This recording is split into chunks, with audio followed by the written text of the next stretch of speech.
The newest Scion is small, would almost fit in the same box your smart car came in. They call cars this size city cars. You know, when a lot of folks see what they call city cars, they scoff and say, I couldn't get anything in there. How would I get my groceries? I don't know.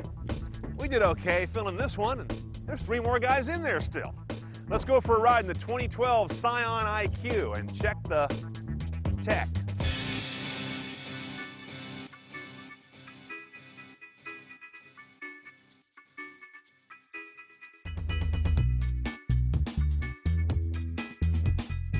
First off, let's understand the IQ. It's not small to be commensurately cheap. You can get a much bigger Corolla for about the same price. You can also get a bigger MP3 player than a Nano for about the same price. The idea is miniaturization done well is worth something. And in certain cities, where a parking space may only occur when 2 other cars park sloppily, this little guy can be a rolling mental health clinic. Now, the first thing people have to be convinced of about little tiny cars like this, and I do this all the time, is that they tend to be spacious inside. I don't get it. You can get into an Audi A6 like I was 10 minutes ago and feel more cramped than you are in this, a Smart 4.2, or my 68 Fiat 850. It's just a weird thing about little cars. It's also not small in basic head unit technology. It's a Pioneer unit, but different than we've seen in Scions beforehand. You've got a touchscreen panel right here for getting to your various options. Let's go around them one at a time. Here's my phone screen. I do have my phone paired. It's a very clear, basic interface. Bluetooth streaming is also in here. Contacts are imported very nicely, and I can scroll them very quickly. That's a nice response. I like that.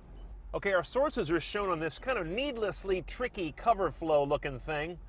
I prefer to say screw that and just go to the all button. AM, FM, we're also HD radio enabled on this guy. CD, single optical slot up here, no DVD playback. iPod lower left, that hooks up to this USB plus aux jack down on the console. Check out Pandora. Again, I've got an iOS device paired. The Pandora app's installed. When I launch it, I get a Scion brand on it. The screen goes blank, and control and logic are shifted to the vehicle. Notice Pandora carries over all the metadata, as well as the thumbs up, thumbs down functionality, everything you'd expect on the actual app. Now, a lot of you are asking, how's the nav? Well, there's no nav on this head unit. Again, being a pre-production car, I don't know where this sits in the line. This could be the base head unit or one notch up.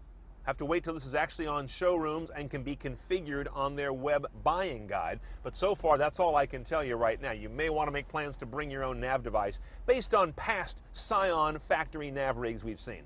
Bottom right corner are my sound settings. These are interesting here. Scion Sound Profile, natural hear and feel. They're just presets of EQ. If I go under sound, I can roll my own EQ with treble, bass, front, rear, and left and right for the fader and the balance. DSP will give you the ability to turn on or off the automatic volume control. It's pretty common in most cars. Oh, check this out.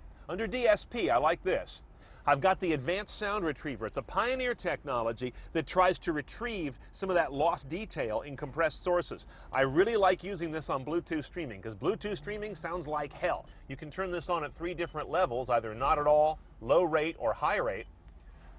Oh, unlike some Scion products where they add this horrible Bluetooth system that has no interface. It's just a button over here, a black rocker switch, and a microphone. This one's got the cheapy microphone up here on the wheel, but now finally, I've got the ability to go do settings on the phone from the screen. Thank you. Yep, that's the engine.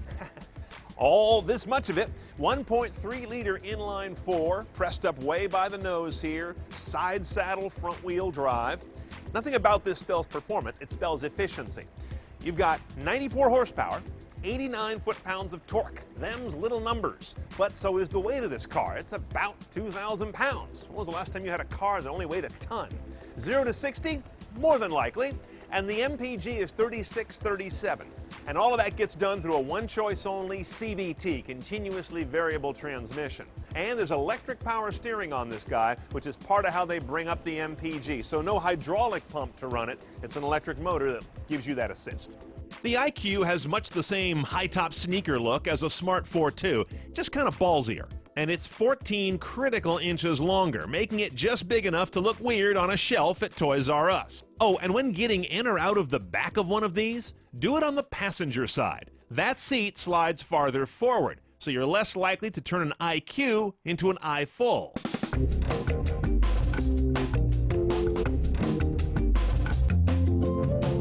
Power delivery it's real perky. It's a little trick that manufacturers will do when they have a car with a really small engine. They'll give it really vigorous initial tip-in. So they'll front load a lot of the engine's response early in the accelerator pedal travel. It creates the appearance of power, but then it runs out of steam, runs out of breath higher up. This car is in that range, but that makes it a good city driver. The engine is particularly, intrusive.